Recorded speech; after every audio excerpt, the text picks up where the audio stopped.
with IOUs. Even though you want to send these things down 42 months, give people their money in 42 months, those older people should still get the benefit of their monies. So if the government can see their way to pay it before, pay them. Because I ain't nobody got 3.5 years put down.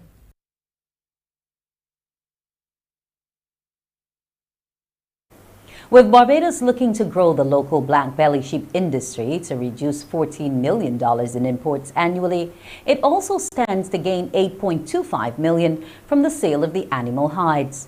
The country is looking to export the skins to be made into high-quality fabric leathers to Europe, where skirt can be sold for as much as $2,200 US. Agriculture consultant Dr. Leroy McLean told the Morning Report they have already sent prototypes to Italy. He joins us now to look at the prospects and profits to be derived from this industry. Good morning and welcome to you, Dr. McLean. Good morning, Randy. How are you doing? Right. Now, how far along are we in making this a high-end niche industry a reality? Well, what I can say is that we're still some way off in that we have not yet got two critical components in place. That is, one is the feedlot, which would ensure that we have the number of animals passing through, and also a rapid multiplication unit to ensure that farmers can get the number of sheep that they want to produce. However, we have seen a significant increase in the population so far and the number of farmers who are involved. Also, I know that Ms. Catherine Rochford is doing a lot of work. She has already sent prototypes to Italy to be where she's going to have some high-end products produced.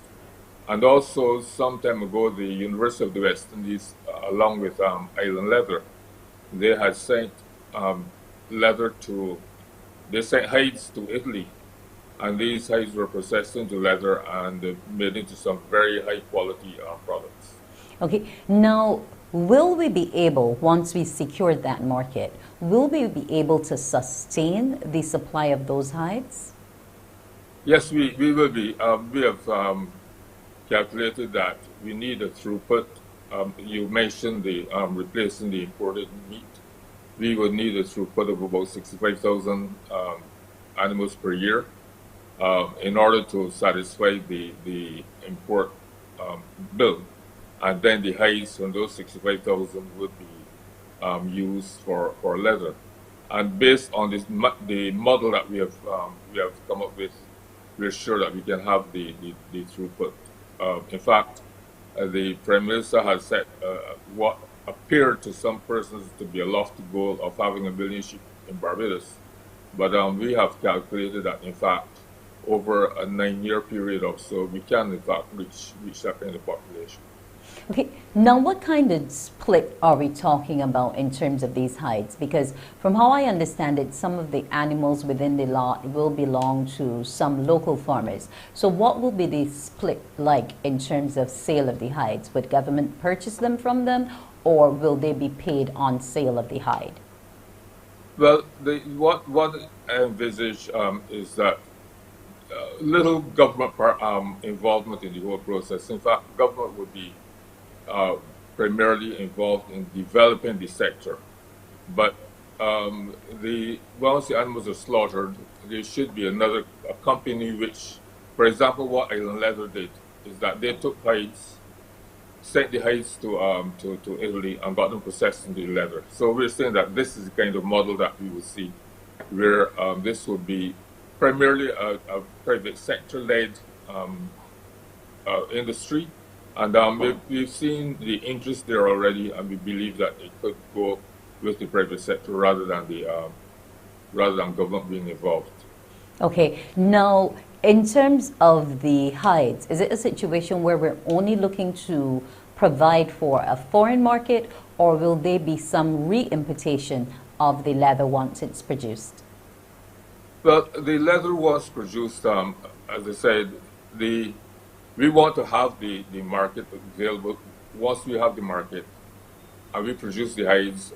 What I'm saying is what we call a vertically integrated industry, whereby the farmer benefits at every level in the value chain. So the farmer benefits when he sells the animal to the feedlot. He benefits when the feedlot slaughters the animal, and he also benefits when the hides are sold to be processed into leather. So the farmer is going to benefit at every level in the value chain. So it's going to be a case of just exporting hides. What we want to do is to move the hides to leather, then the leather to those persons who would use it to make the high-end leather products that we're thinking of. And as I said, this is high-quality fabric leather. We have had the comments from persons in the industry that is a very high-quality leather, which we can really make good use of. Okay, and final question to you. It's projected at $8.25 million for now, but how much could this niche market actually earn for Barbados? Well, like I said, that is the initial target, right? But once we get the sector going, and basically the sky is the limit, because when persons hear about increasing the number of sheep, they think that you're talking about seeing sheep out on pastures or roaming free. But if you think of the model that we use for the poultry sector, that is the kind of model that we're using, and therefore you have the sheep in a controlled environment where they can develop more quickly, and so the sky really is the limit. It is limited only by the amount that we can produce, and I'm saying that we can produce, as the Prime Minister said, she wants 1 million sheep. So on the road to getting to 1 million, you could see how we could be increasing annually. Okay. I want to thank you so much for joining us this morning, Dr. McLean, and all the best to you with your sheep program. Thank you very much. You have a good holiday. Okay. Thank you. Bye. Next on CBC Morning Report, updates on the COVID-19 pandemic.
At least one person in the United Kingdom has died after contracting the Omicron variant, as officials warn the new coronavirus strain is spreading at a phenomenal rate.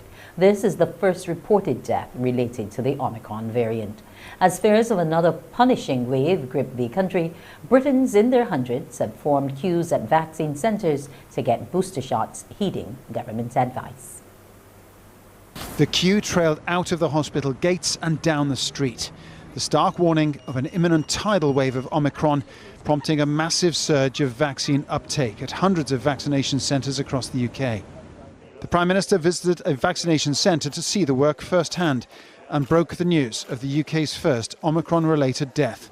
Omicron is producing hospitalisations, and sadly at least one patient has now been confirmed to have died with Omicron. So I think the idea that this is somehow a milder version of the virus, I think that's something we need to set on one side and just recognise the sheer pace at which it accelerates through the population. The mission to offer millions of booster jabs by December 31st will see 42 military planning teams deployed across every health region, extra vaccine sites and mobile units, extended clinic opening hours to allow people to be jabbed around the clock and at weekends, and the training of thousands more volunteer vaccinators. Hitting the government's target would mean 1 million jabs being put into people's arms every single day between now and the end of December, and that's never been achieved before. Currently, the NHS is managing around half of that. But the importance of trying has been emphasised by new modelling, which shows that in some circumstances, Omicron could cause double the number of hospitalisations that Delta did a year ago. And the booster jab gives 70% protection against infection. New rules on wearing masks and working from home have now also come into effect in England. Passenger numbers on public transport have dropped significantly and many businesses are cancelling their end-of-year parties. But there are determined pockets of political and public resistance to new restrictions. I've been speaking to a lot of people. I don't think that the compliance will be as high as it has been in past lockdowns, simply because we've had this stint of basically no restrictions. With the Christmas holiday less than 2 weeks away, it's going to be a race against time to avoid even more stringent restrictions. The COVID-19 numbers in Barbados continue to trend downwards. 50 people, 20 males and 30 females, were identified as COVID-19 positive from the 864 tests conducted by the Bastos Santos Public Health Laboratory on Sunday. There were 239 people in isolation facilities and 1,680 in home isolation. Meanwhile, a woman aged 67 was the lone COVID-19 death reported. She died at the Queen Elizabeth Hospital's Accident and Emergency Department and was unvaccinated. Her death brings the casualties from the virus to 253. In the Bahamas, with news that thousands of school children are losing out on a proper institution due to COVID-19, proper education that should be, due to COVID-19, Minister of State in the Ministry of Education, Zane Lightbourne, says they're considering a number of international catch-up models. We're looking at the UNESCO model on catch-up to also guide us through this. We have a number of different models that we are consulting regionally and globally, in terms of helping our students catch up with work that they would have missed, and also focusing on those core subjects that would help them to be able to function in today's, in the 21st century Bahamas, in the 21st century world. We want to look at the fastest way to get our children on track, not necessarily giving them too much of what we would have done before, where it's heavy to consume. So we're definitely going to focus on the most critical areas first. The University of Guyana is anticipating the institution will resume face-to-face learning next year. The Vice Chancellor has identified a possible March timeline. The immediate closure of learning institutions across the country has been on the top of the list of negative impacts caused by the COVID-19 pandemic. Thankfully, with the availability of the COVID-19 vaccines, the doors of local nursery, primary, secondary and technical vocational institutes were opened in September to facilitate face-to-face learning. Despite this, the University of Guyana retained its primarily online tutorship. But come March 2022, the facility will be primarily reopened for face-to-face learning, but in a somewhat blended way. This was according to the Vice Chancellor of the institution, Paloma Mohammed Martins, during a telephone interview with Nightly News on Friday. We say blended because we are still having an outlook on what the virus is doing. But most importantly, even when we come back, we would have to still consider things like the distancing, ventilation, all those health things that we were concerned about. Highlighting that the COVID-19 pandemic will remain in existence for a long time, she noted that the focus has to be on accommodating students in a safe environment. We were going to announce a date last week, and then of course Omicron came out, and so we're still watching the situation in Guyana and worldwide to see how severe the illness with that strain is going to be.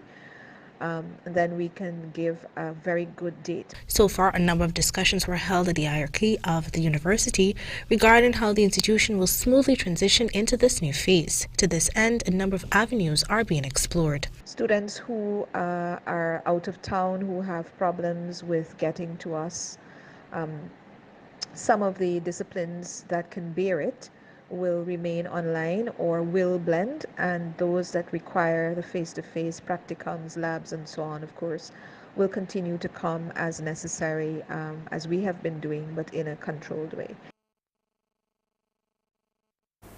South African President Cyril Ramaphosa has tested positive for COVID-19 and he's receiving treatment for mild symptoms.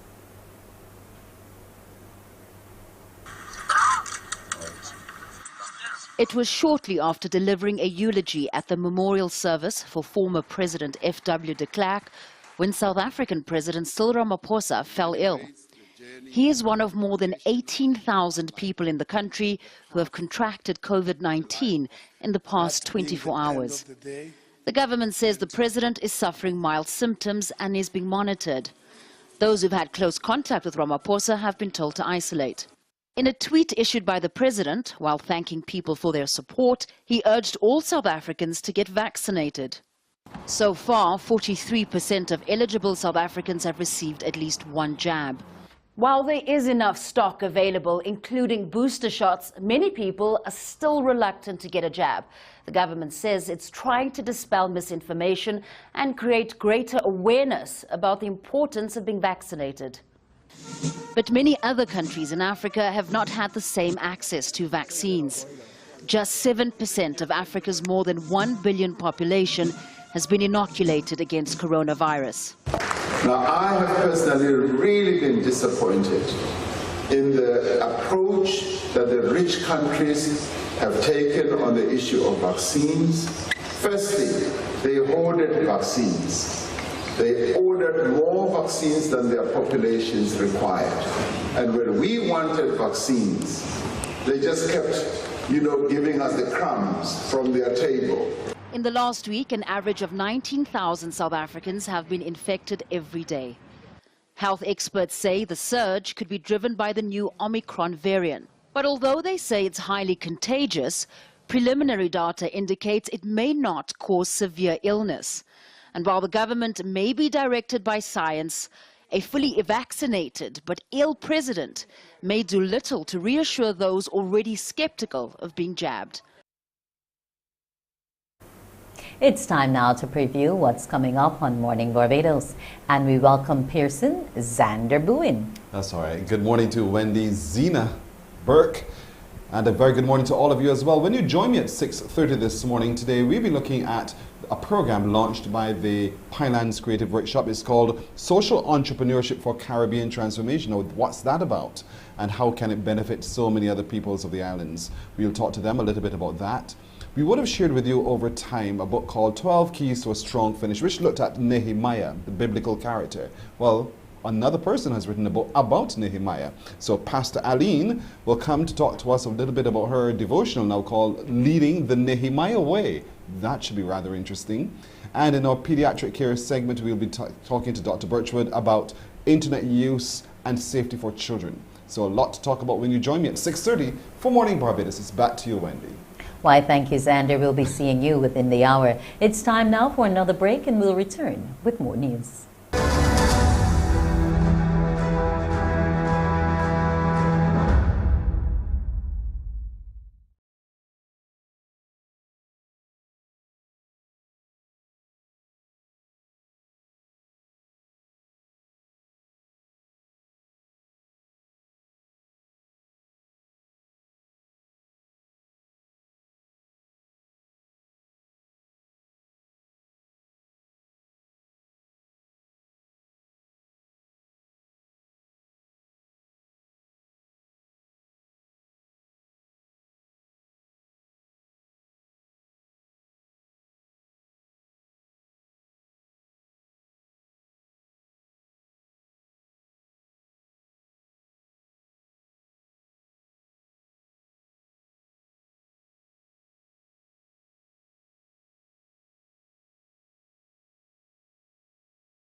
436 Barbadians have been sworn in as justices of the peace. They took their oaths and affirmations last evening during an historic installation ceremony at the Garfield Sobers Gymnasium. They were also the first group to be sworn in since Barbados became a republic. CBC's Rianne Phillips reports. I do swear that I will well and truly serve Barbados in the office of Justice of the Peace. Part of the oath recited by Barbados' new Justices of the Peace at the Garfield Sobers Gymnasium. They've made history to be the first group to be sworn in since the transition to Republican status. Prime Minister Mia Amor-Motley has reminded them of the importance of their roles, especially to nation building. You have assumed a leadership role in this nation as of this afternoon. And that leadership role requires, therefore, for you to be able to help us build out this nation by being able to keep those aspects of our society, those aspects of our culture, those aspects of how we function as families and as communities above a certain level, such that we do not see the degeneration that regrettably too many have come to speak about since the passage of our formal independence in 1966. Some familiar faces are among those installed. I'm absolutely elated to be chosen to be a Justice of Peace. It gives me the opportunity now to give back to Barbados. Now we've taken this first step now into going into a republic. So my aim is to continue to serve the community and continue to serve Barbados. It's given me all I've had in my entire life. It's a privilege and honor to be asked to serve as a Justice of Peace. I don't think the general public understands the role that a Justice of Peace plays in our country, Barbados. It's a very serious undertaking. I think if our history were different, many of us would delight at opportunities like this to serve our country. To love is to serve. And I'm looking forward to performing my duties as a Justice of Peace and serving my country. I feel honored and honored in two ways, that I'm among the first as Barbados has become a republic. So I'm in history because of that happenstance. But my life is a life of service. I'm a Mason and always doing things, helping out one way or the other. This is also the first group of JPs to be sworn in since 2019, as the COVID-19 pandemic prevented last year's installations. Rianne Phillips. U.S. President Joe Biden has declared a major federal disaster in Kentucky, releasing more aid to the hard-hit state after a swarm of deadly tornadoes ripped across the country's central region. Biden made the declaration 2 days after authorities said more than 30 tornadoes tore across 7 U.S. states, leaving a trail of destruction that was still being assessed. This house is among the few still standing in Mayfield, Kentucky, though it's missing a roof, doors, and windows.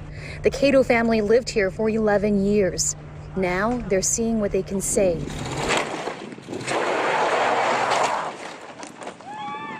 This is where the front door was. And then, of course, the upstairs, we won't go upstairs if that's okay. And then our dining room. Not every home in this region has a basement, but this one fortunately did. And the Cato family had the foresight to offer shelter to some friends who live nearby. They came over just in time, and a rush down these stairs likely saved everyone's lives. As soon as we got in the basement, you just heard this huge boom. And that was just the whole house going up. So you were still in transition. We were still in transition. As a mother, what were you thinking at that moment? At that point in time, I was mentally counting heads. You know, I was.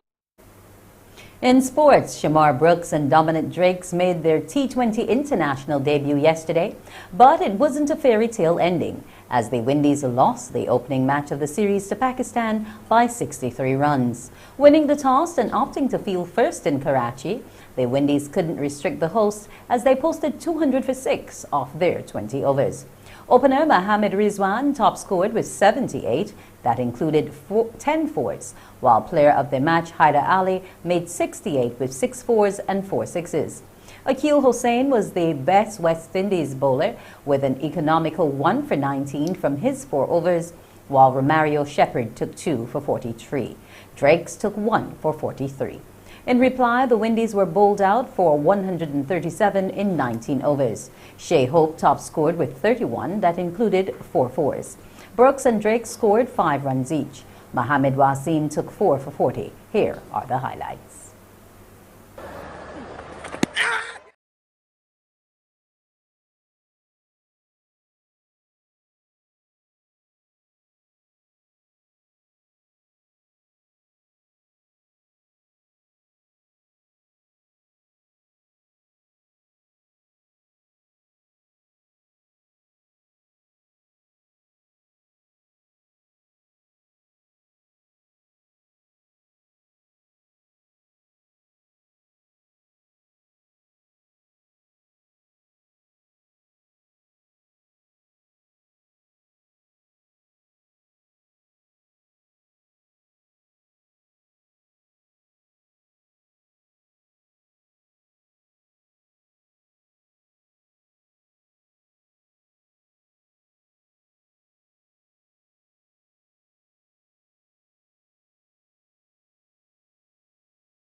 Second match in the series is scheduled for later this morning.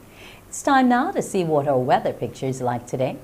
In Barbados, it is currently 26.2 degrees Celsius, but it feels like 29.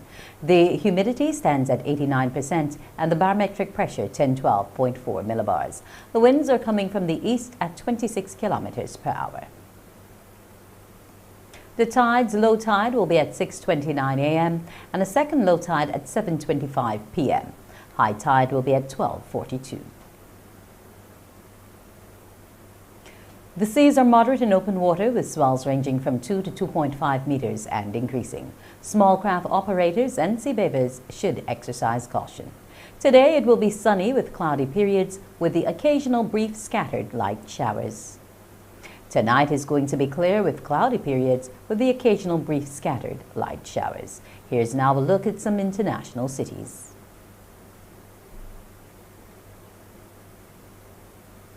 And it's time now to turn you over to Xander, the defender of man, Pearson Boone, and Morning Barbados. Wake up, wake up, wake up, wake up. Barbados, get up. Good morning, Barbados, good morning. Good morning to you. Good morning, morning, morning, morning.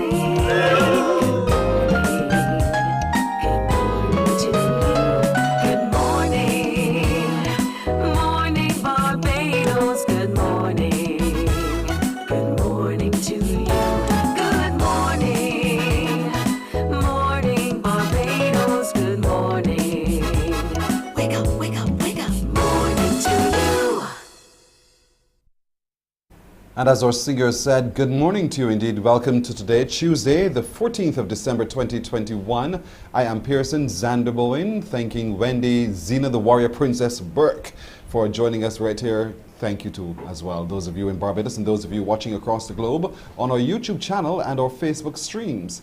Thank you. And remember, you can find us on our Facebook page, Morning Barbados. Like our page, we post again everything we talk about today and every day. So you can always go back there and check it for yourself.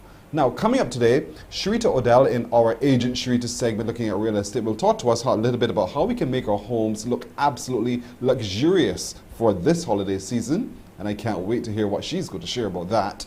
Thornwood in our fitness segment will come by and we will be talking a little bit about getting yourselves ready for the holiday season as well. And we'll be taking a very good look at the leadership in the ways of Nehemiah, using Nehemiah as a standard for leadership. So can't wait to share that with you as well. Let's get started by connecting with the Pinelands Creative Workshop. They've just launched a very interesting program called Social Entrepreneurship for Caribbean Transformation. Quite a mouthful. But Sophia Graves-Broom, who's the Chief Executive Officer, can tell us all about it. Sophia, good morning to you. Oh, Sophia. Oh, Sophia. Right, there you are. So, good morning. Welcome. Good morning to you, Pearson. Good morning, everybody. Now, Sophia, what's this program, Social Entrepreneurship for Caribbean Transformation? What's that about? Okay. During 2020, we would have started a program with the support of the Just Small Grants program, focusing on a social enterprise approach to ecotourism.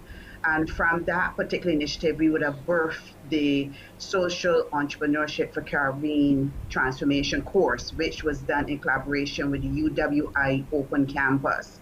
That program would have allowed for a format in terms of training or persons or NGO society individuals who are interested to focus on the blue economy a little bit more as a new way of looking at their sustainability, a new way of contributing to national development. So we would have developed this course with the Open Campus, also with the support of the Ministry of Maritime Affairs and Blue Economy, who saw the value of such an initiative in terms of growing the blue economy, interest in the blue economy, and providing further insight into the economic value and the social value to such a broad program in terms of giving this a new perspective in terms of what we can look forward to in terms of what the blue economy can do for this country as well and for our people. So since you know, what can the blue economy do for ourselves and our peoples?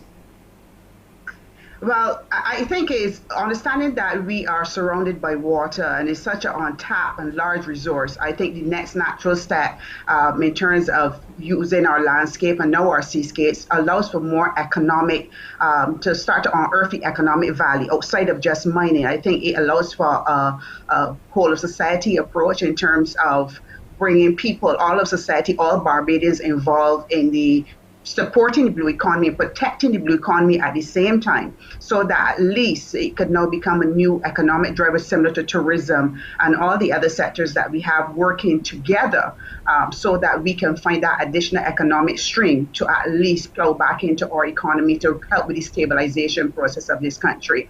And with every Barbadian understanding that in a very practical way, I think we would be in a good stead having that additional revenue stream for the country and for Barbadians in general, especially where we know we are going through a very difficult economic and social time.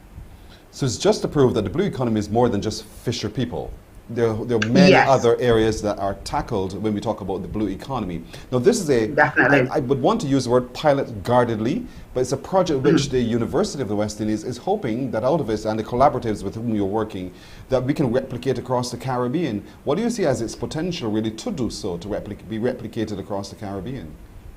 I think it is easy because the partnership that we have fostered was the ideal one with the university itself, which has 17 locations in the Eastern Caribbean.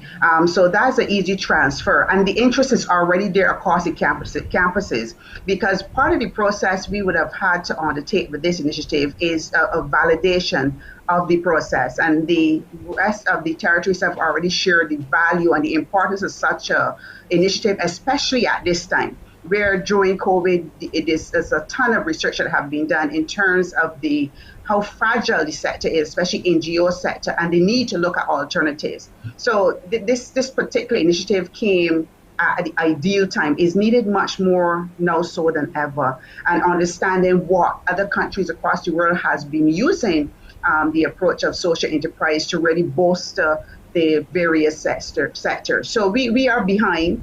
in terms of using social enterprise, but this is the starting point, which we as a Caribbean people can fully take advantage of. It's a 10-week program, so it's built in those 10 weeks, a number of different modules. How is it broken down over those 10 weeks? As you know, the university usually this course has 12 modules. So we'll be looking at the social impact, we're looking at the various business concepts, giving the participants new tools to really assess their various NGOs or their various institutions or their various sectors, using mind mapping and various matrices to really start to understand and start to make decisions from an informed position and using credible tools and start incorporating these things into their operation. So not only will we be talking about social entrepreneurship, but I think we are helping to retool and strengthen the sector, all sectors, whether it's tourism, the civil society. Once they're involved in this particular program, there's a healthy retooling and factoring of the change processes that is needed to transition any organization into a dual identity. And this program takes that into consideration, looking at the human-centered approaches required to do so. They're looking at the financial aspects to make sure that they understand that they need to find various funding modalities along the way, along with funder or donor support. So the program is very extensive, it's very broad, so it's all inclusive. So it allows for growth, not only to focus on the particular sector that is being discussed at the time, but we're going to start with the blue economy with the first cohort, but it will be expanded to touch on all the various sectors. So it can be copied or translated into any particular area or sector. So it's not only going to be dominated by just the blue economy, but it can be translated to any other sector. So it's a very good learning process, and it's not going to be heavy. As we know, we think about university, we think a lot of theoretical stuff. Yes. But I think what we would have discussed and focused on is to give it that very practical, have a very blended approach, where it's going to be very practical, very hands-on, having the experiential approach brought to the table so people can really grapple with this new concept. One of the things we think we don't do well in the Caribbean is research and development. Is that also built into the program? Yes, it is very much so as to give persons an understanding. And part of the research being provided by the Open Campus, we're using a lot of the present examples. We'll be using the Pioneers model, which has been documented in terms of our bike project as one of the social entrepreneurial initiatives that can be transferable. So we'll be looking at what is available so that the course is very relatable to those who decide to take part in the program. You're going to be launching this in 2022. The training starts in 2022, next year in other words. So how can people access and be a part of this program so that they can benefit in the ways that you've described? Well, the program will be still run through the UW Open Campus. So the team at the Open Campus, led by Mr. Sherwin Rollins, will be happy to facilitate any calls or further clarification on any aspects of the course. But we are also at the stage right now finalizing the criteria for entrance and so on. So we are just going through those final crossing our dotting our I's and crossing our T's where the course is concerned to make sure that there's a smooth rollout and in 2022. And also trying to work with our existing partners, Jeff, SGP, and the Ministry of Maritime Affairs to continue to get their input into the criteria for the first rollout, since it is going to be reflective of the blue economy, to make sure that we have covered all of our bases. So the collaboration with UWI is there. So Barbadians or Caribbean people definitely through the campus can access further information where this is concerned, where this course is concerned. If you're going through a campus, you expect certification at the end of it all. Is that the intention too? Yes, definitely. That is why the first, well, for us at Pioneers Creative Workshop, our relationship with UWI goes as far back as the late Dr. Nels. And we've always continued to work with the campus through the various heads that have changed over time and have had an excellent relationship. And we know the quality of the work that we can expect from the campus, as it is a under the umbrella of the Bonner University family. So the quality of the product that we expect is unquestionable. And I think we are seasoned with the university, especially the open campus, because this is not the first time we are launching a course. This is our second initiative. We would have done the NGO management course some years back, to provide another training ground for our NGO sector. So this is not our first relationship. We have a long-standing relationship with the Open Campus, and that's why we would have chosen them to work with, because of the quality of the output that we can get with them, the excellent team that is there in terms of being able to work with them to build up this course and the previous one in NGO management. And so we were comfortable, basically, and basically appreciative of the kind of professionalism and knowing that persons want a certification at the end of studying. We thought it was the ideal partnership. Yes. Now, learning has no age limit. One can learn something new at any particular stage in life. So therefore, is this program then open to all ages, or are you now focused on certain ages for the beginning? No, we don't want to cap, because, as we said, part of understanding social enterprise or social entrepreneurship and the blue economy is all of society. So once the criteria has been set, and I don't think the criteria will have a limitation where age is concerned. I think there might be other things, but I can't say at this moment. But there will be no age limit in terms of just the interest in the concept, and where the concept can take the individual in terms of the blue economy, or the expansion of the NGOs, or the strengthening of the NGOs, because there's an alternative approach to funding modality and providing that level of independence for NGOs. So they have to see it in a very broad way, and not just zoning in on blue economy, although that is going to be our priority with this first cohort. So now that you have teased us about this program that will start in 2022, how can we keep track of it so that we don't miss out on the opportunity to register and to benefit from it? Well, you can find information consistently on our website. This is the Pilots website, as well as the Open Campus website. So they'll be posting the necessary information as we continue to fine-tune and place the final requirements on the site. It can be found there. And we'll probably come back to talk to you, Pearson, to share a little bit more once we have finalized everything, and looking forward to inviting Barbadians and our Caribbean friends to start participating in the program.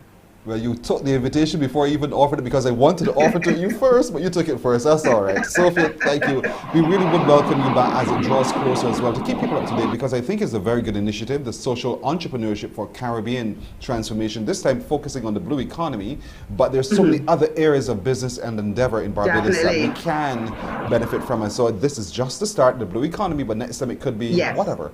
So we look forward to hear more from you. Sophia Graves-Broom, my friend, Chief Executive Officer of the Pinelands Creative Workshop. Again, good to see you. Thank you. All right, there she goes. And certainly want to encourage you to keep tracking this by going to the website of the Pinelands Creative Workshop, or to the website of the UE Open Campus, to find out when this program will start, what's the criteria, and how you can register to be a part of it. We're coming right back with more on Morning Barbados right after this. Morning, morning, morning. Good morning. Good morning to you.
Morning, morning. Good morning.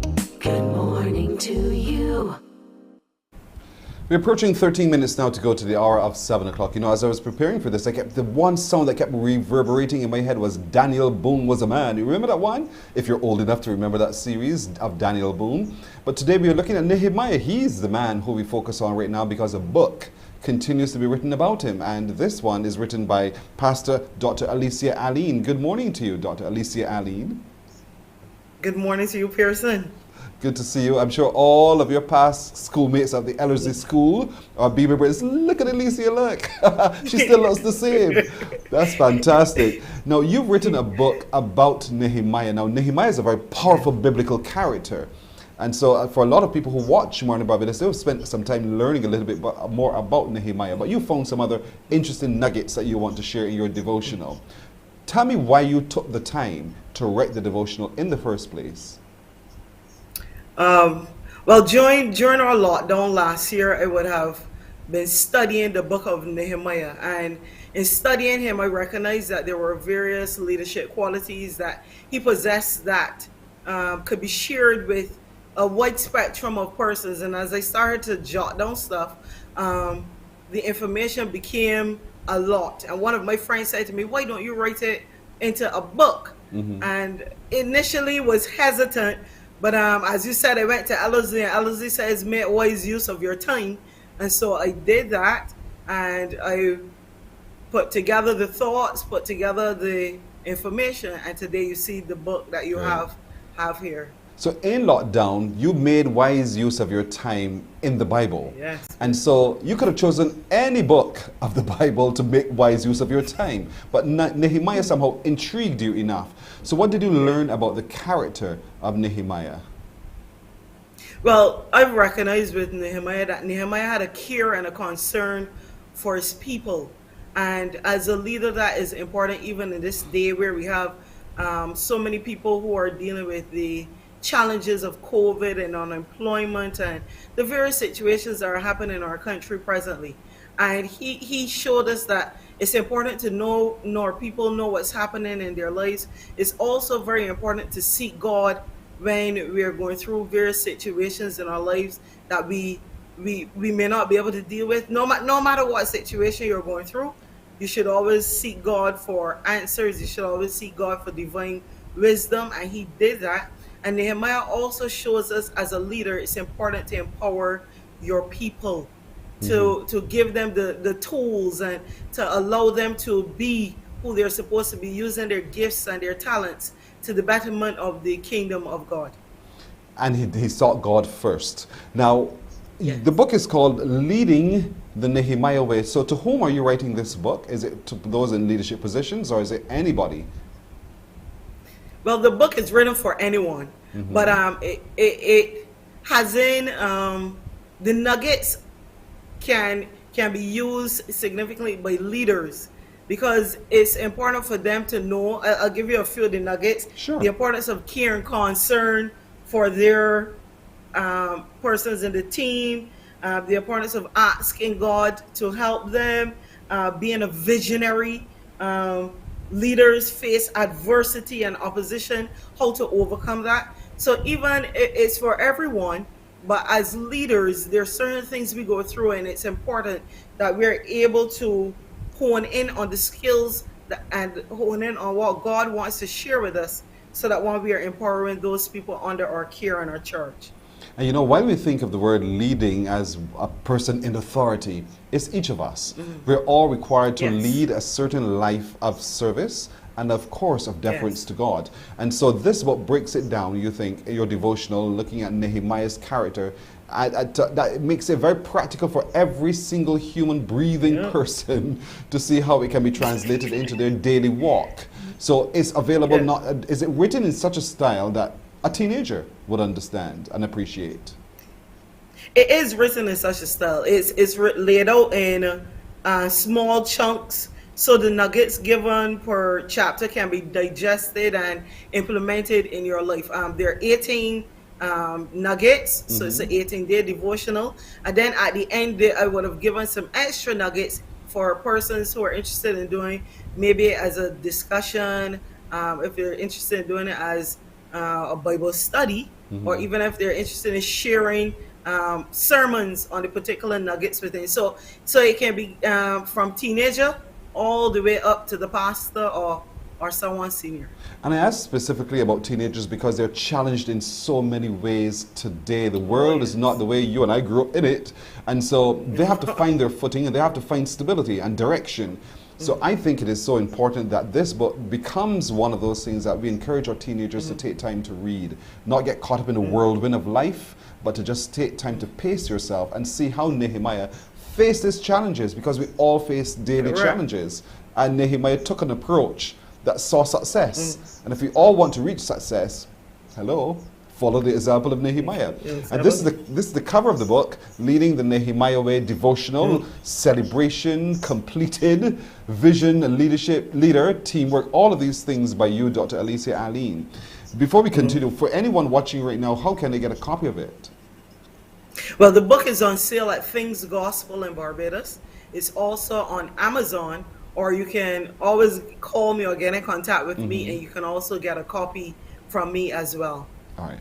Which of the nuggets stand out for you and really testify to you to be something that you, Dr. Alicia Ali, need to focus in on? I think nugget 1 stands out for me significantly. The importance of caring, concern, and compassion for your people. Because as a leader, you need to know who you are leading. You need to know what they're going through. You need to be able to meet them where they're at, empower them where they're at, know if they need that extra encouragement, that touch, you need to know what's going on in their lives so you can empower them to be better. And especially, as I said, now in these COVID times, as a leader, it's important you show that care and concern, because so many of our people are dealing with unemployment. People are dealing with COVID challenges. Family have died. Families are away in Harrison Point or at one of the isolation facilities. And so it's important that as a leader, you're caring, you're showing concern, and you're compassionate about what is happening in the lives of those people that you lead. On social media, Sandra Lane says, "Amen, Pastor Aline." She's supporting you in your call. You know, when we interact with one of our guests, Joan Underwood, she keeps saying, human beings are not units of production. They're actually people with hearts and lives and experiences. And so we need to be able to care for them if we want to be able to build their trust as well. But there's a lot more that you do, more than just writing. You're actually leading a program called Princess in Me. And tell us a little bit about that. Well, there's the Princess in Me program caters to young ladies who are between the ages of 13 to 30. And it seeks to empower them to know their value and their worth. And we're going to be doing it next year, January the 21st and the 22nd. We normally do it in that Independence weekend. We have a awesome program organized for the young people, looking at the concept of purity, righteousness, and holiness are still God's standard.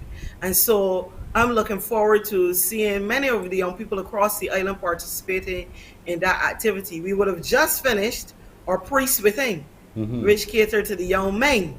And so that one in itself was an awesome experience as well, where we were able to have Reverend Lennox Boyce and Reverend Ian Trotman share with the young men in our island, and I've recognized as I look that other persons across the world also would have been impacted and empowered by those sessions.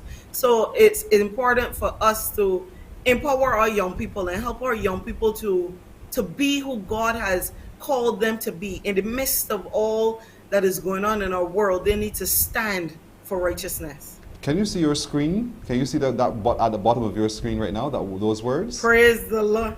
Yes, I can. Praise the Lord, Pastor Aline, a wonderful leader. There you go. Leona Clark is saying that about you. And I know people are chiming in because they're very pleased with your work. Do you know her? Yes, I do. Okay, great. Yes, I do. No, I'm curious about the Priests Within and that attempt to get to young men and to make changes in their lives as well. You said it was a wonderful experience. What made it so wonderful? Yes.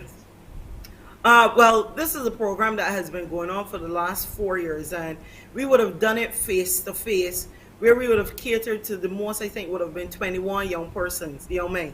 And by doing it online this year, due to the COVID situation, over 500 persons would have been able to participate in the program. And the fact that it's still on YouTube, where persons can go on the Church of God Barbados YouTube page and look and be impacted by it. I mean, it has long-reaching consequences further on down the road. So it may have started it this year, but it's still there on YouTube. And I'm encouraging all young men to go out, Church of God Barbados YouTube page, look for the Priest Within program, sit, watch, and be empowered. You are a leader. You are indeed a leader. You are too. And so your book is called Leading the Nehemiah Way. It's available at Things Gospel. You can call Dr. Alicia as well and get your copy too. And it's available online, I think you said, is it? At Amazon. At Amazon, right. So all good reasons for you today to make that decision to know more about Nehemiah, the biblical character. You know, sometimes when you say the word character, we think it's some imaginary person. Real man who had a real experience, but who made some excellent decisions when he faced those experiences and decisions that were good for his people, not about himself, good for his people. And that's sometimes you have to be self-sacrificial in those kinds of ways. But most importantly, he was led by God. He turned first to God, and God showed him the way. And then he was able to help his people become stronger and to defeat those who wanted to defeat him. He resisted all sorts of temptations, sorts of people. Don't make me preach, Dr. Ali. Don't make me do that this morning. But so many things came his way, but he was able to overcome them, and we can too when we pick up this book, Leading the Nehemiah Way, and learn from these devotionals how we can make each day better and become stronger, which is what God requires of each of us as we head towards a better world. Dr. Alicia Ali, thank you so very much for joining us. I want to encourage people to get a copy of the book today and start to learn more about leading the Nehemiah way, and hopefully we can get some feedback about how they can experience it. So there it is on Amazon. That's what it looks like on Amazon. Leading the Nehemiah Way devotional in the Kindle edition, and you can go on and you can purchase it. And from today, you can start to benefit from all of the nuggets of truth inside. Pastor Dr. Alicia Allen, thank you so much for joining us today. All the best always. Thank you very much, Pearson, for the opportunity. You're very welcome. Very, very welcome indeed. Morning Barbados continues right after this.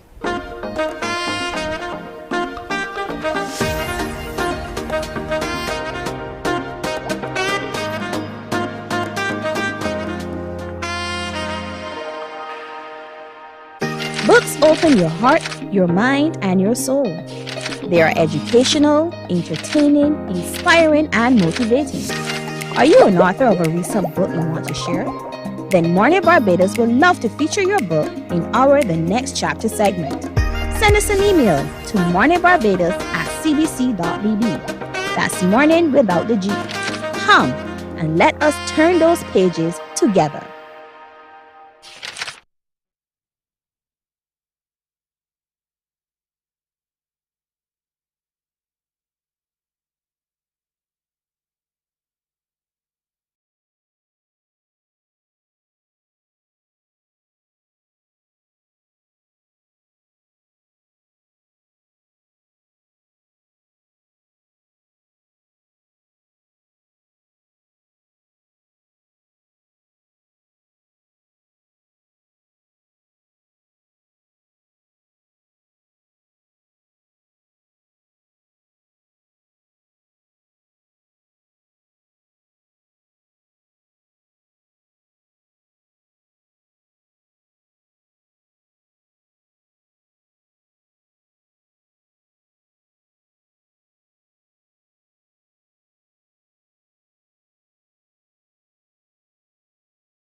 Morning, morning. Good morning.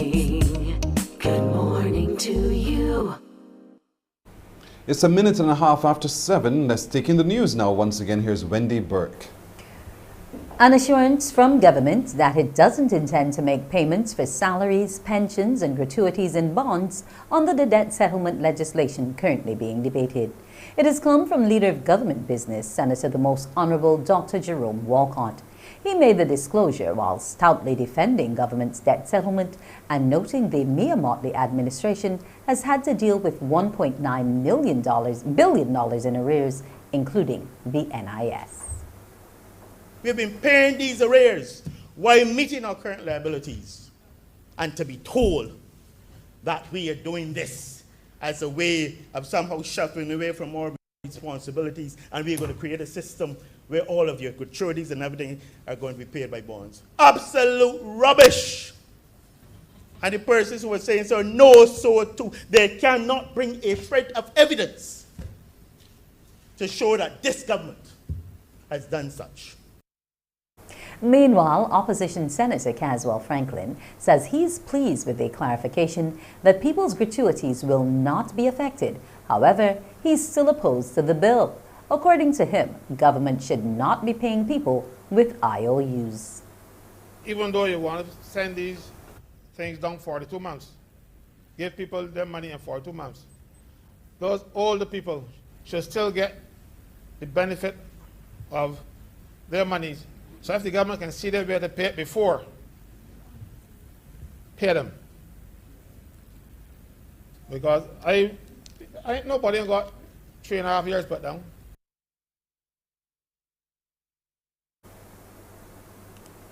With Barbados looking to grow the local black belly sheep industry to reduce $14 million in imports annually, it also stands to gain $8.25 million from the sale of the animal hides. The country is looking to export the skins to be made into high-quality fabric leathers to Europe, where a skirt can be sold for as much as $2,200 US. Agriculture consultant Dr. Leroy McLean says they've already sent prototypes to Italy. We're still some way off in that we have not yet got two critical components in place. That is, one is the feedlot, which would ensure that we have the number of animals passing through, and also a rapid multiplication unit to ensure that farmers can get the number of sheep that they want to produce. However, we have seen a significant increase in the population so far and the number of farmers who are involved. Also, I know that Ms. Catherine Rochford is doing a lot of work. She has already sent prototypes to Italy to be where she's going to have some high-end products produced. And also, some time ago, the University of the West Indies, along with Island Leather, they had sent they sent hides to Italy. And these hides were processed into leather and made into some very high quality products. The COVID-19 numbers in Barbados continue to trend downwards. 50 people, 20 males and 30 females, were identified as COVID-19 positive from the 864 tests conducted by the Best Dos Santos Public Health Laboratory on Sunday. There were 239 people in isolation facilities and 1,680 in home isolation. Meanwhile, a woman aged 67 was the lone COVID-19 death reported. She died at the Queen Elizabeth Hospital's Accident and Emergency Department and was unvaccinated. Her death brings the casualties from the virus to 253. At least one person in the United Kingdom has died after contracting the Omicron variant, as officials warn the new coronavirus strain is spreading at a phenomenal rate. This is the first reported death related to the Omicron variant. As fears of another punishing wave grip the country, Britons in their hundreds have formed queues at vaccine centers to get booster shots, heeding government advice. The queue trailed out of the hospital gates and down the street. The stark warning of an imminent tidal wave of Omicron, prompting a massive surge of vaccine uptake at hundreds of vaccination centres across the UK. The Prime Minister visited a vaccination centre to see the work firsthand and broke the news of the UK's first Omicron-related death.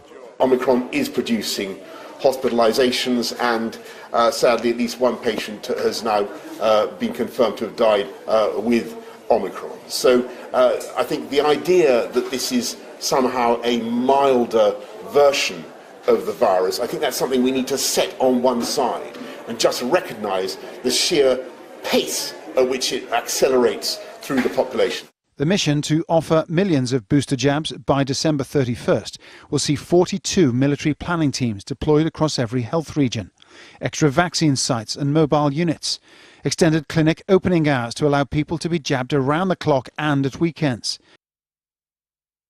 In the Bahamas, with news that thousands of school children are losing out on a proper education due to COVID-19, Minister of State in the Ministry of Education, Zane Lightbourne, says they're considering a number of international catch-up models. We're looking at the UNESCO model on catch-up to also guide us through this. We have a number of different models that we are consulting regionally and globally in terms of helping our students catch up with work that they would have missed, and also focusing on those core subjects that would help them to be able to function in today's, in the 21st century Bahamas, in the 21st century world. We want to look at the fastest way to get our children on track, not necessarily giving them too much of what we would have done before, where it's heavy to consume. So we're definitely going to focus on the most critical areas first. And that's a wrap for news. You can tune into our next newscast Newsday at noon. It's over now to Pearson Bowen and Morning Barbados. Wendy, thank you. Our time is now 8.5 minutes after 7 o'clock. We are taking a break here, and when we come back, you know it'll be the crumbs question of the day. Morning, morning, morning. Good morning. Good morning to you.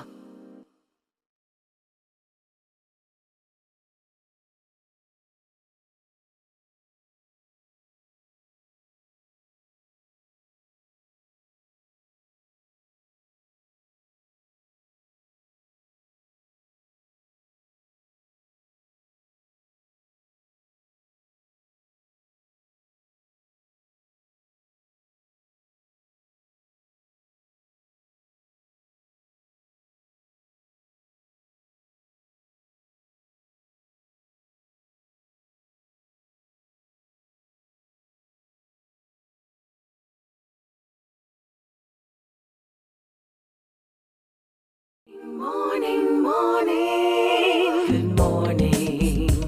Good morning to you. Now 9.5 minutes after 7 o'clock, time for you to give me a call on 228-5562 or 228-5563. The only two numbers to call, because I have a question for you. I have a Crumbs Bakery question of the day. So 228-5562 or 228-5563. Here comes today's Crumbs question of the day. It's a simple question. Your question today is, how many reindeer did Santa have? Look, it's right there spinning in your face. How many reindeer did Santa have? 228-5562 or 228-5563. How many reindeer did Santa have? Let's take this call. Good morning to you. Hello. Good morning. Hi, how are you doing? I'm doing fine. That's good to hear. First name and what parish are you watching from? Angela and St. Michael. Good, Angie. So talk to me. What's your answer? 12. That is wrong, Angela. Wait, thanks for your effort. Thanks for trying. All right. Not 12. Thank you so much. 228-5562 or 228-5563. The question is, how many reindeer did Santa have? Good morning. Hello. Hi, good morning. Hi, how are you? I'm good. First name and parish you're watching from? I'm calling from St. Thomas. What's your first name? Sheldine. Hello, Sheldine. What's your answer for me, Sheldine? 9. You counted them? Yeah. Who was at the front? Who was at the front? I thought you counted them. If you knew them all by name, which one was at the front? I can't remember who was to the front. Who was at the back? Do you remember that one? No. Who was in the middle? Do you remember that one? No. What color were they? Do you remember that one? The color? Yes. Green? Who? Have you ever seen a green reindeer somewhere? As if it's young? Sheldon, you're absolutely right though. 9 is the correct answer. And you know, you can't even remember any of your nursery rhymes. Shame on you. Who had the red nose? Rudolph. You sure? Yeah. You sure? Yeah. Who had the red nose? Wasn't Rudolph. it Prancer? Wasn't it Prancer? Prancer? Uh-huh. I'm not sure. Wasn't it? I'm not sure. You're not sure what? Who have the... You're not sure who has the red nose? Yeah. Sing the song for me. Rudolph. Rudolph the No, red-nosed sing the reindeer. song. Uh-huh. Have a little shiny nose. In other words, Simon Cowell would say, but Sheldon, you're right though, you're right. It's 9. Rudolph the red-nosed reindeer had a very shiny nose. And if you ever saw it, you remember the rest now? Anyway, Sheldon, don't hurt your head. You're right. Let me give you the prize one time. Stay on the phone. Stay on the phone, Sheldon. We'll take some more details from you because she answered correctly today, our Crumb's question of the day, which she said there are 9 reindeer, 9 in total. And so she's won in today's Crumb's Bakery question of the day. Congratulations to her. If it be, you could be a winner tomorrow. We'll take a break here. When we come back, we are connecting with Dr. Gillian Birchwood. Morning, morning, morning. Good morning. Good morning to you.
Fifteen and a half minutes after 7 o'clock, you know, we were talking as a production team about meeting some really nice people. And we had to confess, Dr. Gillian Birchwood, that you're one of the nicest we've ever met. Dr. Birchwood, good morning to you. Good morning, good morning. I'm going to send you to meet some more people. You're just one of the nicest ones we've met. So today, as usual, we're in your care. And so parents are watching and listening because we want to find out how we can care for our little ones. And we want to look today at the internet use and how it impacts on our children and the ones a little bit older than toddlers as well. So where do we start in discussing this? Yes, you know, this is something that has become increasingly concerning to me as a physician. And people might say, what does internet use have to do with a doctor? Well, the truth is that some of the consequences of the internet use, excessive internet use, are spilling over into doctors' offices. And, you know, we should start with the youngest ones. So what's been happening a lot over the last year and a half or so with the onset of the pandemic is that we've seen an explosion of the use of the internet in both younger children and in older children. You know, parents have been working from home and they are having the little ones at home. And so while they're trying to get it all done, then a lot of times the very little ones are spending a lot of time on the internet. And that's been a tremendous concern. In addition to that, you know, there are known recommendations for how much time children should be spending on social media. Right. So, here on the screen, we have babies, toddlers, and screen time. The three areas. Babies learn best from human interaction. No screen time less than 2 years is recommended. No more than 1 hour for ages 2 to 4. But thankfully, they're not in school, so they don't have to spend that much time. But they somehow, however, born with a device in their hands. And so they're able to navigate. So how do you control this? Yes. So, you know, because parents have been so busy trying to juggle the one child who's at school and the other one who's at home and their job, they have literally placed devices into their little one's hands. And as you said, they're born with their device in their hands. They know how to work that device. They know how to find the information, and they just click and go from one site to another. And they will literally end up spending hours a day. So I have had reports of little ones who will be kept by relatives or by their own parents, and they spend all day on that device from morning till night. Yes. And, you know, sometimes the parents know it's too much, but they'll say, oh, it's educational. But, you know, babies really need to have interaction with humans, with human faces. They don't need a screen. They need a human face. Yes. So very little ones really don't learn as much as you think on screen time, those who are less than a year old. And that's why the recommendation is no screen time for them. And I like this picture because it really depicts the kind of struggles that parents have been having. You know, when you try to limit the screen time, little ones get addicted to being on those devices. They are designed to be addicting. And so you end up in tremendous battles with them screaming when you try to take it away. You know that's a sign they're getting too much. And it affects their attention span because they are constantly going from one site to another. Little kids need to learn how to focus, not to jump from one activity to another. And so they have actually documented that it shortens the attention span in young children. And in addition, go ahead.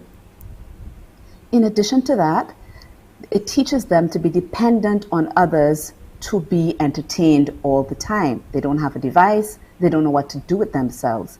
And so it can affect their imagination.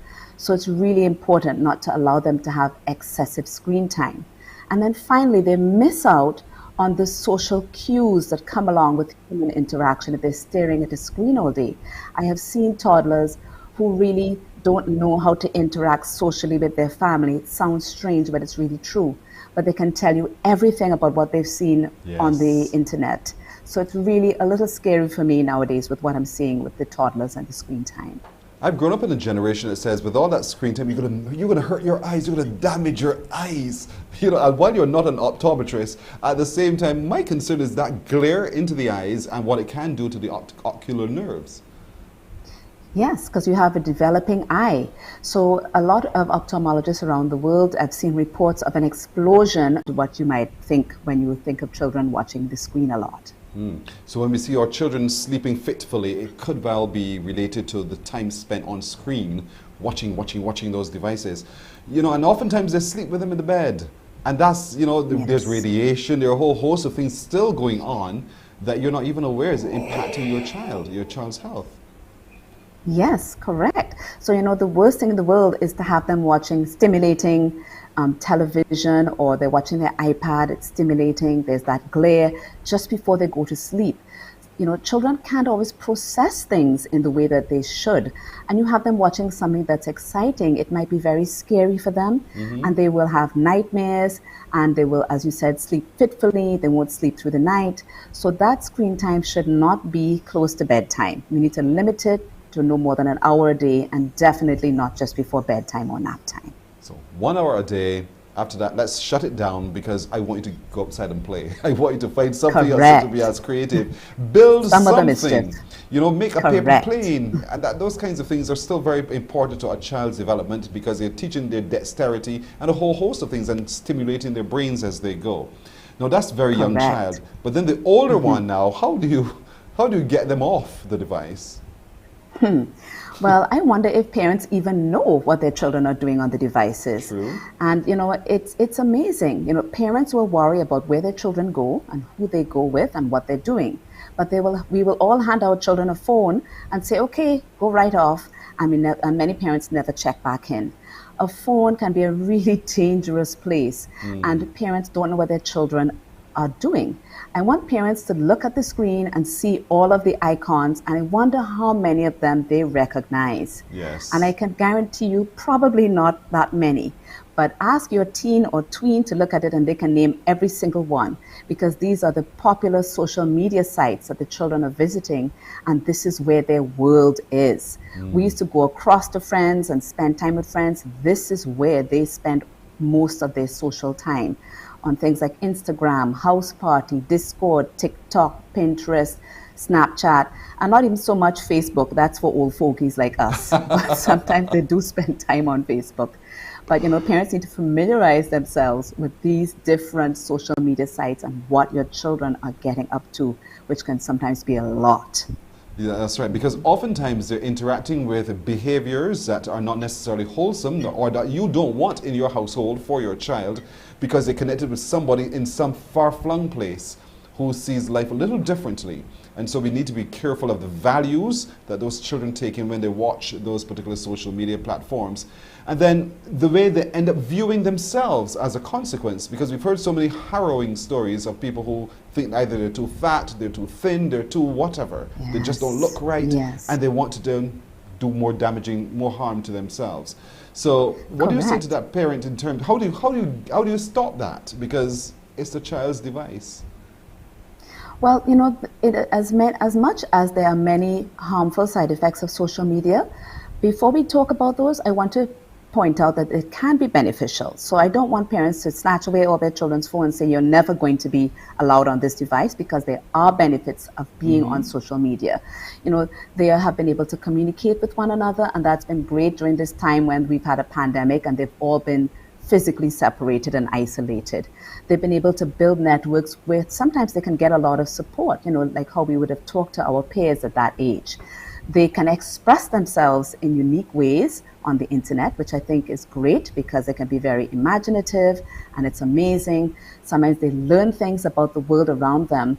And for people who physically cannot be a part of, social groups and peer groups, they might have a disability or they might have something that keeps them excluded, they can be included. So it can be beneficial, but you're definitely correct. There can be the harmful side of social media.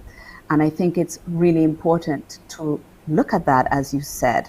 So one of the things that can be harmful, as you pointed out, is self-image. They can have self-image, and there's that peer pressure that goes around with having to look like Kim Kardashian, for example.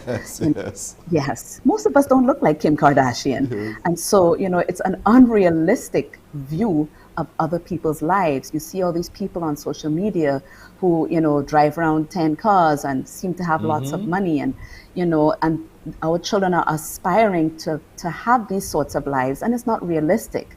And it can be distracting. I've had so many parents complain to me that during the day, their child should be online at school, and instead they're on social media or they're playing games on their phone. So they're not paying attention to school. It's distracting. There's the risk of bullying because, children put their lives out there and they're very impulsive. They shouldn't be putting their lives out there, but they do. And they don't think about it until it's too late. And then they get bullied about their content, or people spread rumors, they will blackmail each other. It's a pretty dark world out there sometimes with our children. And then there's the risk of mental health problems, which should not be underestimated. There's a risk of anxiety. There's a risk of depression when they cannot meet the unrealistic expectations set up by social media. And the more time they spend on it, the more they risk having mental health problems. I saw that list and I kept thinking, oh my goodness, that's for us adults. And we think we know how to process life. What about them who have not had lived the kinds of lives or experiences that we've had and the challenges that they have to overcome as well?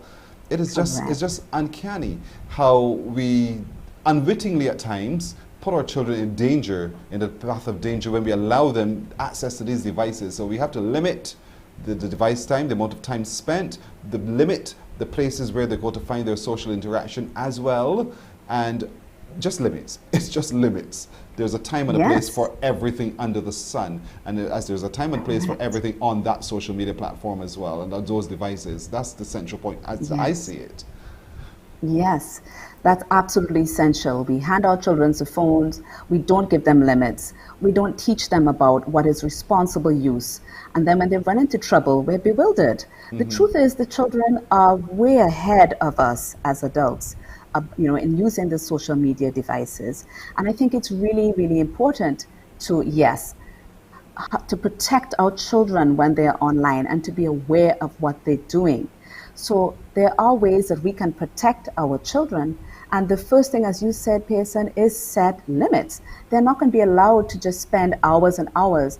I've had reports of children being up at 2 o'clock in the morning, 3 o'clock in the morning, all night long, because they are on social media with their friends, getting into God knows what.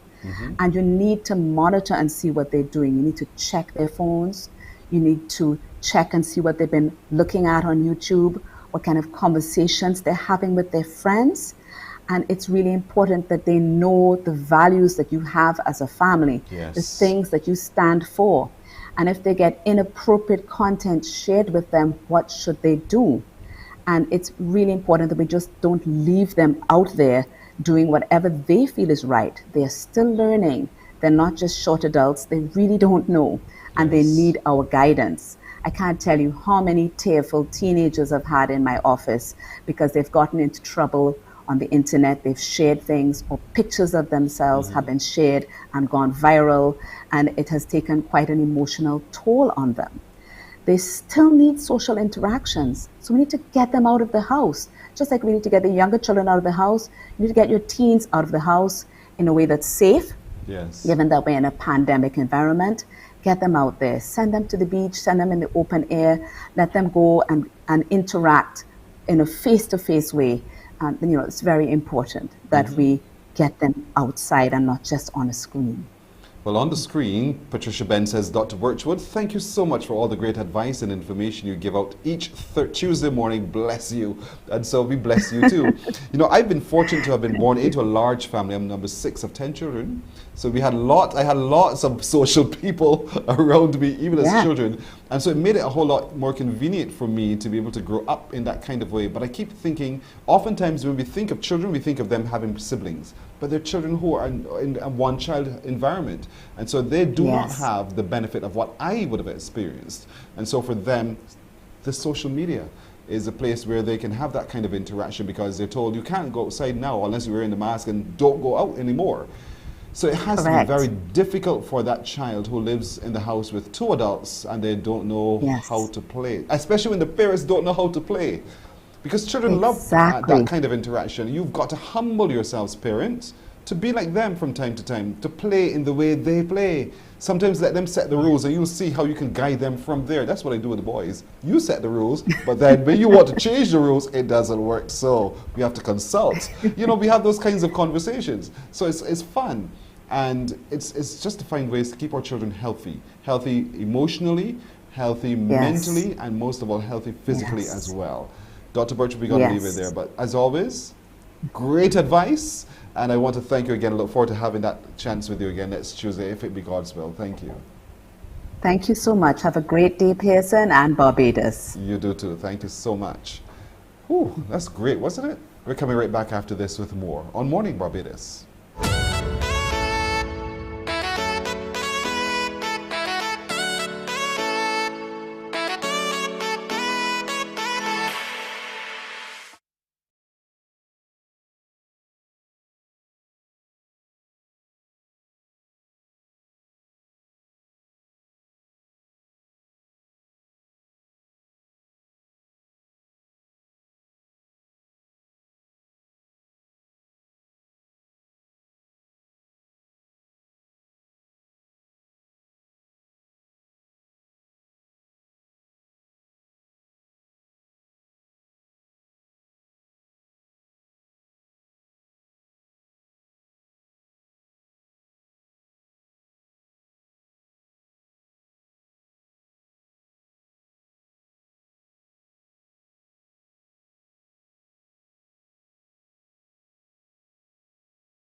"27 minutes now to go to 8 o'clock. We are happy to have another one of our favorite people on Morning Barbados, Agent Sharita. Good morning to you, Agent Sharita. Hello, hello, hello. And hello to you too. Good to have you. Best of the holidays to you. You finished put up the house already? Likewise. Of course, I'm not in this pick down thing, okay? Piece by piece cleaning has been done from October. From October? Yeah, piece by piece. I hear you. Girl, you're making this sport, as we old people will say. You're making none at all. That's great. And so in our segment today, we want to look at how we make our homes luxurious over the holidays. And, you know, while you're not an interior decorator necessarily, you know your stuff. So teach me a few things this morning. All right, all right. Well, you know, with Barbados, we gotta start with the curtains. Or, let me give you the international name, the window treatment. There you go. Okay? So, of course, you know, people are going to be out to buying curtains in abundance, especially those midnight toilers who have to put up their curtains a minute before midnight. Yes. So here's the thing. Here are some rules. If you're breaking these rules, it's a sin. Curtains must at least kiss the ground. Note that I said kiss. They should not be 5 and 6 inches above the ground. No, that's a sin. That's a sin. And they should not be on the ground bunched up because they're excessively long either. They must kiss the ground. Got it? Good. A very light and they should preferably kiss. be a very light kiss, very light kiss. And to help with making them, you know, adding to the height of the room and the width of the window space, you should actually put your brackets about 6 inches outside the window frame.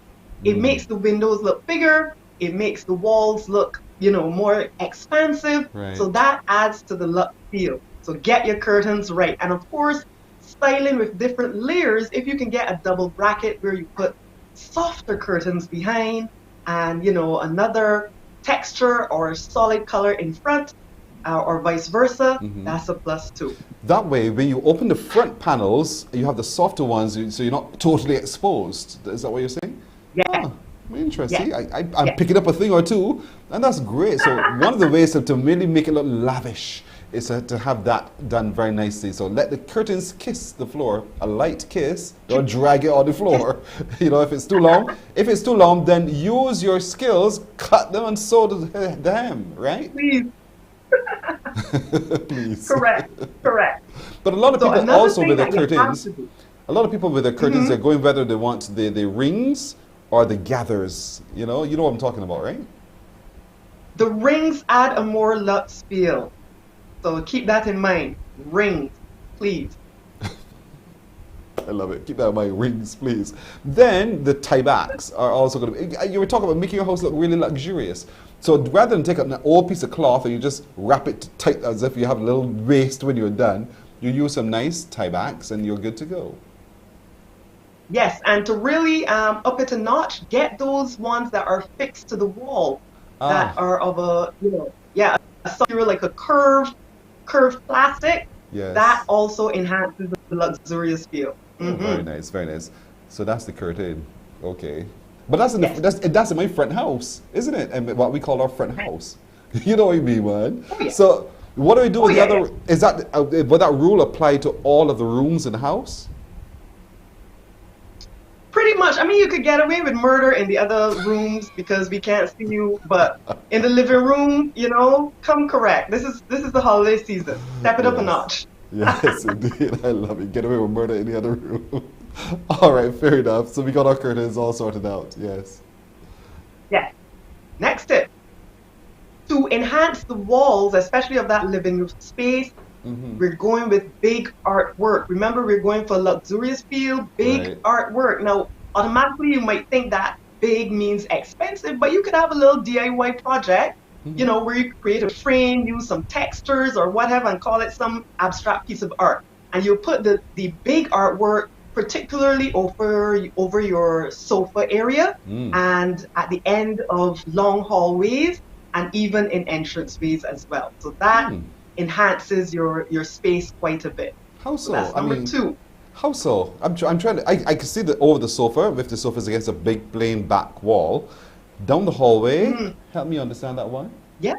It gives length. Yes, at the end of the hallway, some hallways can seem like a tunnel, right? Some hallways can seem dark and like a tunnel. So for a space like this, put a nice big vertical vibrant piece so that as you're walking down the hallway, you're feeling hope and joy and not doom and gloom. I get you. I get you. Yes. Does that piece of art behind me by the sofa? Does it have to match my curtains? Does it have to match anything at all?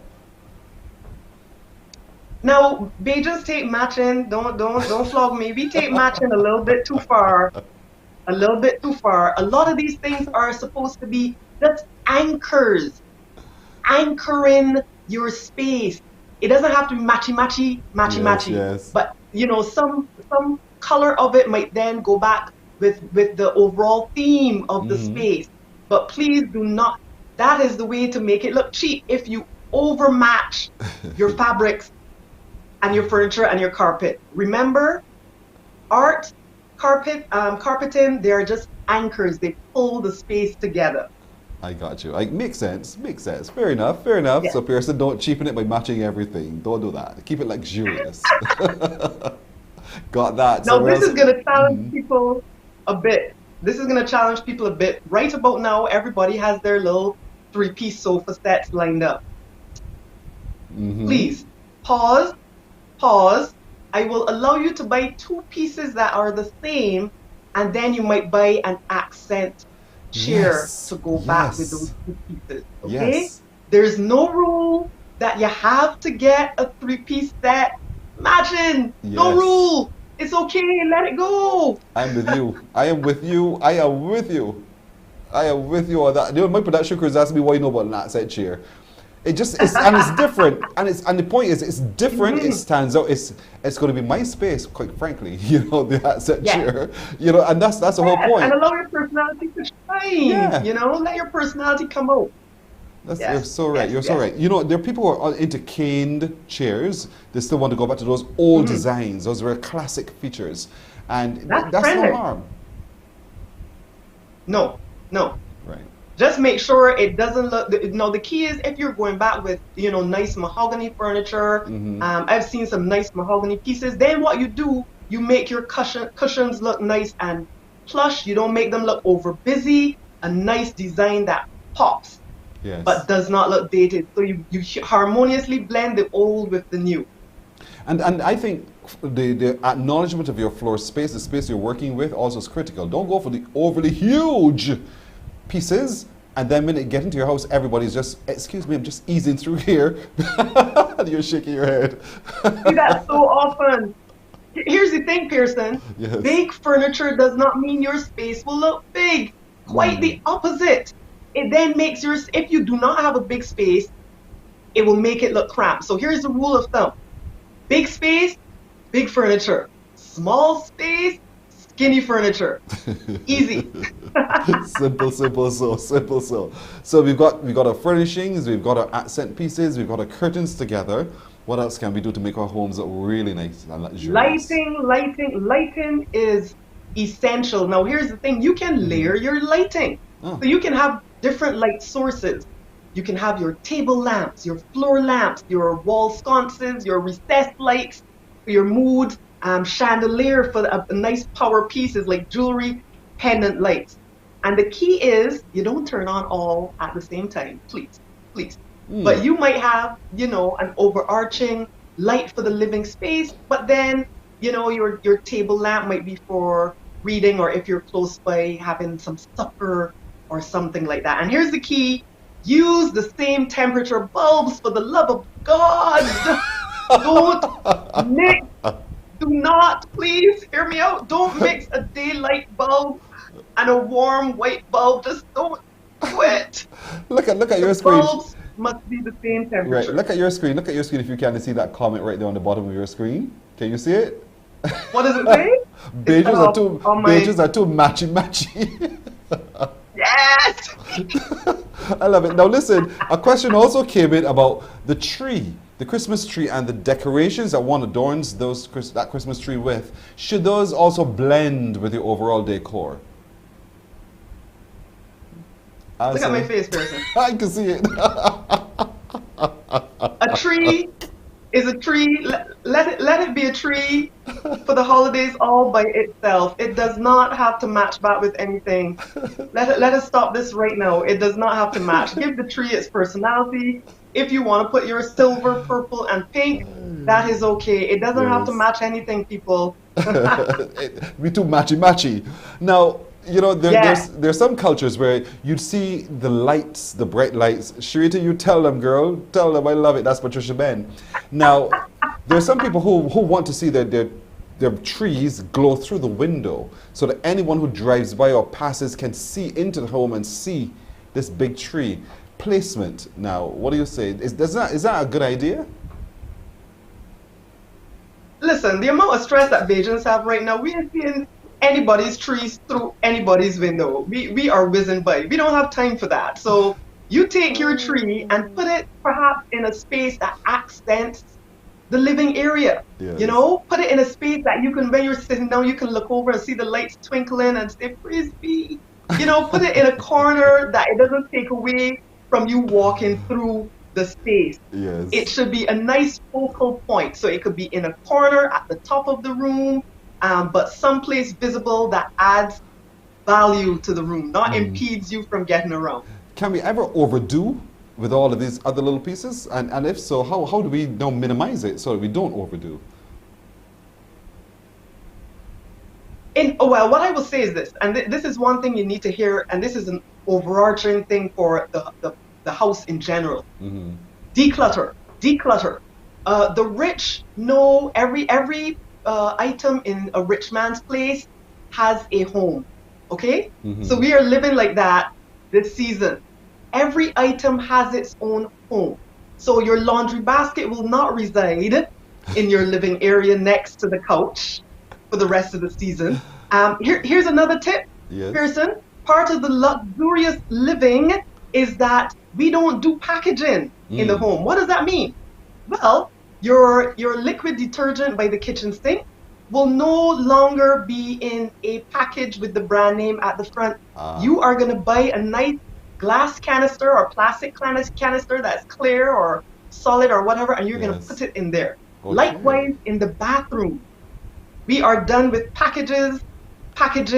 No, everything is going to be in canisters, glass, plastic. Yes. It helps it not look as messy and cheapy. And cheapy. I mean, love words. We have matchy, messy, cheapy words today, boy. Agent Sharita, we got to leave it there. But great advice as always. You know, it's such a pleasure. Yes, Agent Sharita Wilma Turton says, "Let your personality shine." This is beautiful indeed. I want to thank you as always, and encourage everyone watching to give Agent Sharita a call on 233-8888. 233-8888. She's Agent Sharita on Instagram, and of course Barbados Real Estate 246 on Facebook. But the number to call, 233-8888. Thank you so much. Be it God's will, I'll catch you again next Tuesday. You're welcome. All right, there she goes, Agent Sharita. A break, and when we come back, someone is winning today in our Christmas competition. Stay with us.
Morning, morning. Good morning.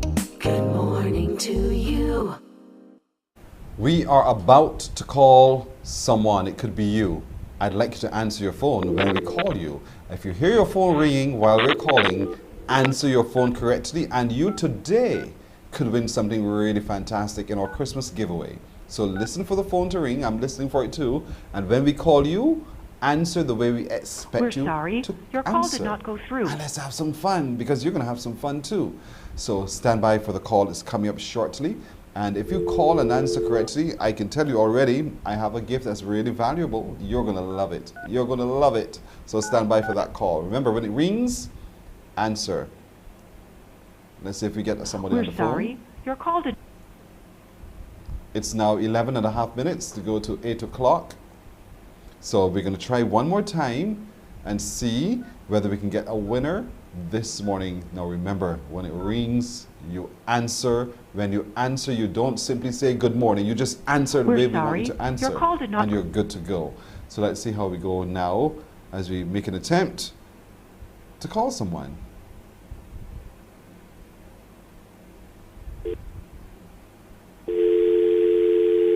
Is it ringing? I can't hear. So let's see. We will try to get someone on the phone very quickly. We still have Thornwood to come. We're And sorry. Thorn has you working out as you get your bodies ready for the holiday season and certainly for the new year. So let's see if we get a winner on the phone. We want to get a winner today. Come on. Let's see what we do. Remember to answer your phone once your phone rings.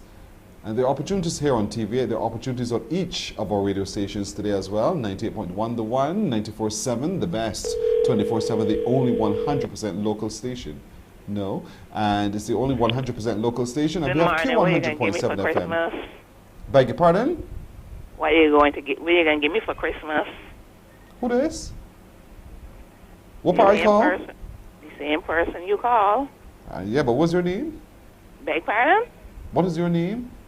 Cynthia Jordan. I call you? Yes, you do, Pearson. I don't want to trick you with cheese on bread. You cannot trick me, Mr. Boy.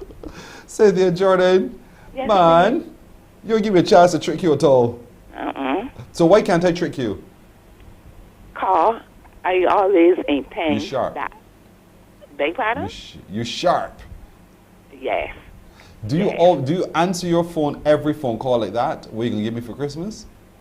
Yes, sir. Seriously?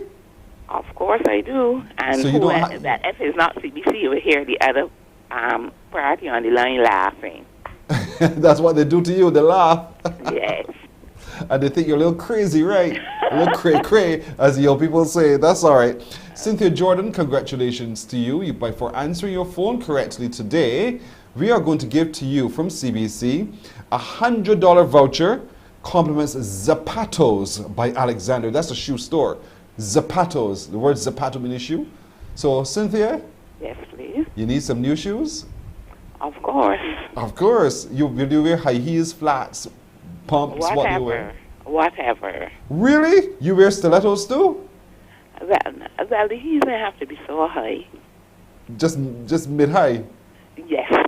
All right, Cynthia. Congratulations to you. Someone from our marketing department will be contacting you to make arrangements for you to get your vouchers ready for you to go shopping at Zapatos by Alexander. Okay? Thank you so much for entering the competition. And I thank you too, and I appreciate it. You're welcome. Thank you so much. Okay. Thank you so much. It's from our heart that we give here at the CBC. We're going to take a break here because time is swiftly going by. Then we're connecting with Thornwood. Stay with us. Morning, morning, morning. Good morning.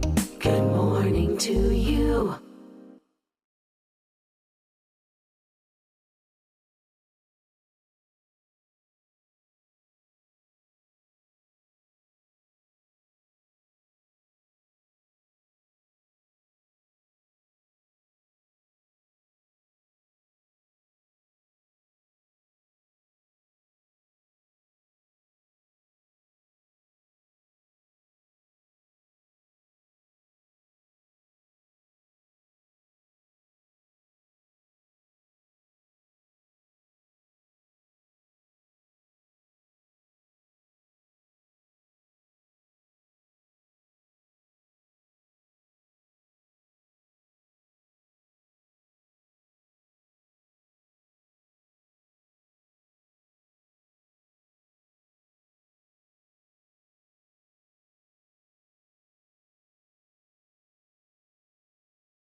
So there are only 6 minutes to go to the hour of 8 o'clock. As usual, I left where I was, and I've come over here to join with Mr. Thornwood. Thorn, good morning to you. Pearson, I'm afraid I'm going to have to charge you for the time, Pearson. I'm going to have to charge you for the time. All right, I didn't bring my wallet. Could I have an IOU? I owe you, that's no problem. So Good we morning. work that way today. So where are you taking me today, Thorn? Today, like, so you know, last month, independence, you know, we're moving into Christmas, but I love my independence. I love my independence. So, for the month of November, we featured our athletes, but we also came out and we gave away $55 to 5 persons for our fitness challenge. We just started it on YouTube. And without further ado, I want to cut quick to the trailer so you guys can get the full gist of what we're talking about. So hopefully the team can bring it up super quick. Like, I know how long a minute is a minute. How you mean how long a minute is? I can't even look at that. Put it on. Let me start your time. You got 30 seconds, bro. You got to right there. Oh. Put it on tape. Nice, bro. Nice, bro. Nice. That's what I'm talking about. Big shout out to Cali too for a second. Big shout out to Cali what? Cali who? I made a mistake. Let's do that again. I am so tired, bro. Peace. A good vibe in everybody. Link up. When everybody drink up. It's okay to live. All of that, that's what Thorn does. He thinks he's Spider-Man, but that's all right. But it looks like a lot of fun. I mean, it was a lot of fun. It's funny that you should say that. When it comes to my training, I actually, trying to be a superhero, just a little bit. Oh, you're almost there. You're almost there. If Warner Brothers can hear me, you can cast me as the next Black Panther, like, you can give me like a little stunt role, something, like, yeah, that's cool. So, like, as you guys can see, Pearson, like, it was so much fun. Yes. Big shout out to the Diabetes Foundation. We partnered with them on Nature's Discount. Shout out to Ricky Hurley McConan and Level Up Barbados, who gave us the dumbbells to use in the first place. So we're just trying to create more incentives to get people to generally exercise and just have fun with it. If everything that's been going on, you need that release, and you can have like a little committed relief while learning stuff about exercise and while winning something.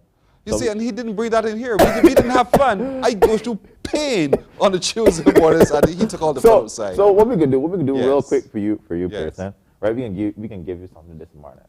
All you gotta do is hold the isometric squat like this. That's what it looks like. That's what it looks like for 1 minute.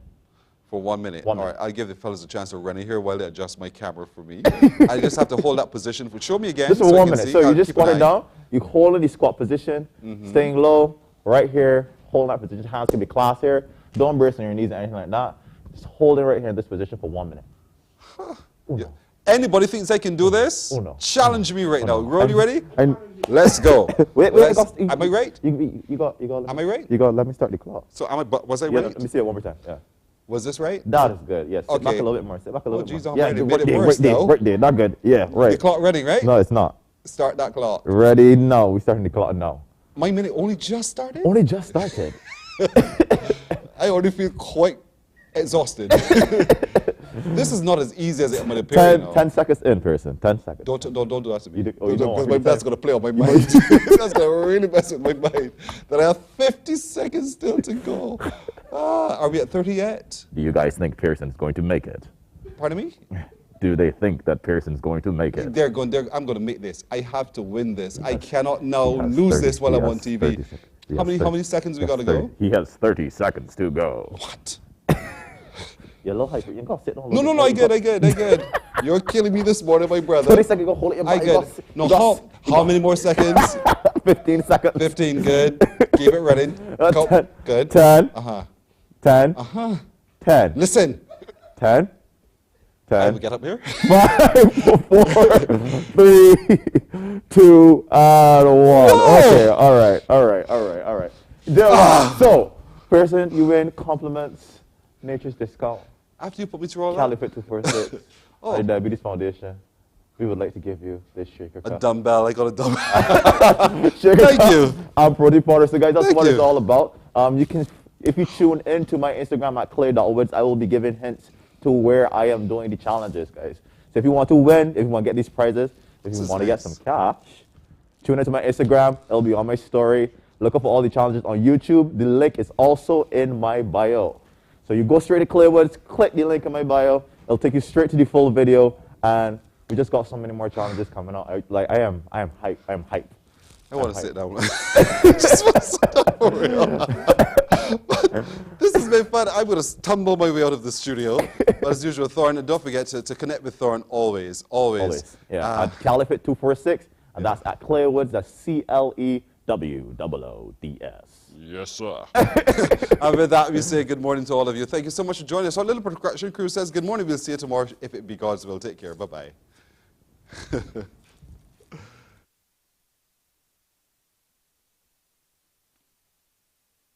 Wake up, wake up, wake up, wake up. Barbados, get up. Good morning.